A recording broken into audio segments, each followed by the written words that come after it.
పక్కన కూర్చొని నేర్చుకోవడానికి అవకాశం వచ్చింది.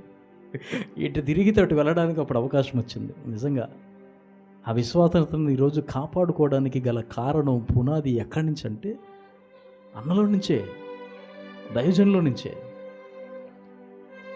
అప్పుడు నాకు ఈ వచనం చదివినప్పుడు అనిపిస్తుంది, అలనాడు పౌలు తిమోతికి చెప్పినట్లుగా మాకు ముందుండి మా వెన్ను తట్టి మమ్మల్ని నడిపించి అవినవ తిమోతిల వలె చేసింది మా దైవజనుడైన షాలేమన్నా అని.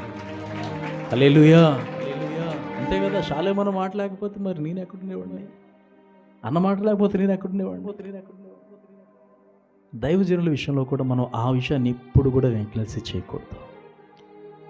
ఇందాక 5 గంటల దాకా కూడా అక్కడ ఉండి పని చేసుకుని అక్కడికి వచ్చా. ఎప్పుడు ఏ పని చెప్తే ఆ పని పరిగెత్తాల్సిందే. అందులోనే ఆశీర్వాదం దాగి ఉన్నది. మేము అనుభవిస్తున్నాం. ఒక్కరోజు కాదు, 2 రోజులు కాదు, 16 సంవత్సరాలు దాటి 17వ సంవత్సరం. ఈ 17 సంవత్సరాలుగా దైవజనుని దగ్గర ఆ విశ్వాసతను కాపాడుకొని ఆయన నోటి నుంచి వచ్చిన మాటలు విని ఈరోజు మీ ముందుకు వచ్చి చెప్పగలుగుతున్నామంటే దీనికి అంతటికి కారణం దైవజనుడు మాకు నేర్పనిది నేర్చుకున్న మనసు కూడా ఆయన నుంచి మేము నేర్చుకున్నదే. హల్లెలూయా. విశ్వాసతలో జాగ్రత్తగా ఉండాలి. దైవజనుడు అనేవాడు, పరిచారకులు అనేవాళ్ళు, విశ్వాసులు అనేవాళ్ళు ఎవరు తక్కువ కాదు. మీరు ఈరోజు ఇక్కడ ఇలా కనబడుతున్నారు సాదాసీదాగా.